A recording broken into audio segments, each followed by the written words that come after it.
Your Excellency, Dr. William Ruto, President and Commander-in-Chief of the Kenya Defense Forces, Your Excellency, Professor Kithure Kindiki, Deputy President of the Republic of Kenya, Chief Justices Emeritus, and our visiting Chief Justices, Your Excellency, Prime Cabinet Secretary, Honorable Musalia Mudavadi. Allow me also to acknowledge the protocol that has been set and abide by it, and recognize my brother and sister judges from the Supreme Court, from all the courts, and all the visiting justices, and our esteemed members of the Judicial Service Commission, distinguished delegates, ladies and gentlemen, good morning. On behalf of the Supreme Court of Kenya, I am most delighted to welcome you all to this conference as we commemorate 12 years since the establishment of the Supreme Court of Kenya. Allow me to particularly single out for special mention and recognition my brother and sister Chief Justices and judges from other jurisdictions who have traveled from across the continent and the world to join us for this conference. Let us appreciate our esteemed guests.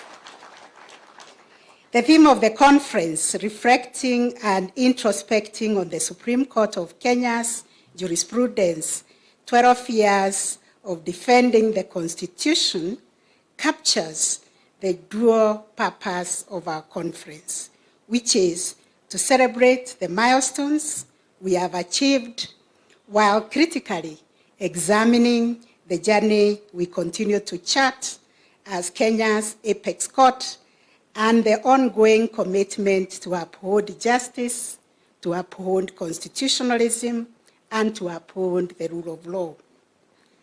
At the heart of this conference is the idea that institutions matter. Institutions are the anchors of our democratic aspirations. The establishment of the Supreme Court as the ultimate interpreter and guardian of the Constitution embodies the expectation that the Supreme Court provides stability, certainty, and predictability in resolving the inevitable conflicts that arise within our society. Therefore, we are affirming the idea that our future lies in building strong and robust institutions that will serve as the catalysts for the national progress and development. Your Excellency, ladies and gentlemen, over the past 12 years, the Supreme Court has played a transformative role in shaping both Kenya's jurisprudence and shaping our country's socio-political development. This court's landmark judgments have influenced the daily lives of Kenyans while reinforcing the core principles of our democracy. Through hearing and determining 4 presidential election petitions over the last 3 election cycles, the court has set critical benchmarks for conducting free, fair, and transparent elections. Likewise, through the landmark advisory opinions on devolution and the relationship between the bicameral houses of parliament, the Supreme Court has developed guiding frameworks that clarify interactions between the National Assembly and the Senate, reinforcing devolution as a cornerstone of our transformative Constitution. Furthermore, in defining the parameters for constitutional amendments in the BBI case and establishing principles of public participation in the BAT and recently in the Finance Act cases, the court's jurisprudence has strengthened the democratic foundations of governance and harmonizing the judiciary's benchmark on the areas of public participation that still requires parliamentary action. The court's decisions have also directly addressed issues of land rights, human rights, social and economic justice, and family law. In the same vein, the courts have addressed housing rights jurisprudence in the Me Too Bell cases, which reflects the court's commitment to socioeconomic rights. The courts has set jurisprudence guiding the families on how to uphold the family as the cornerstone of our society.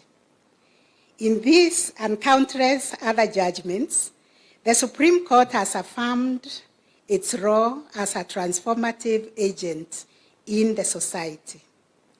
Despite the inevitable pitfalls of perception or capture that come as a result of the court's invitation to address political questions, the court's jurisprudence has purposefully harnessed the Constitution as a powerful tool to promote the well-being of individuals and driving societal transformation for the common good.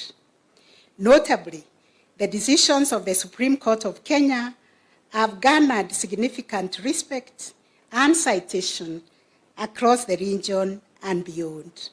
This recognition in the global legal community underscores the court's maturity into a respected institution whose well-reasoned judgments contribute to the evolving discourse on the law and justice worldwide. Your Excellency, ladies and gentlemen, the journey of the Supreme Court has not been without challenges, as explained by the Honorable Lady Justice Joki Ndongo. But as we strive to deepen jurisprudence and protect the Constitution, the Court is often called to balance divergent interests and expectations while upholding the law. It is important to appreciate that the Supreme Court's jurisdiction, to a large extent, has a political dimension, given that this court handles matters touching on governance, the exercise of political power, and presidential election petitions.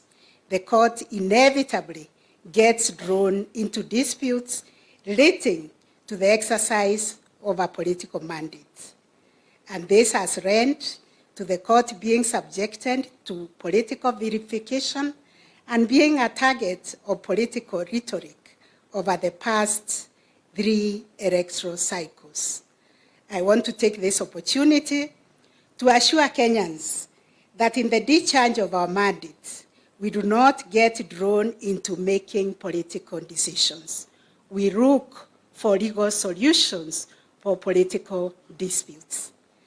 The judges are politically neutral and are concerned with only determining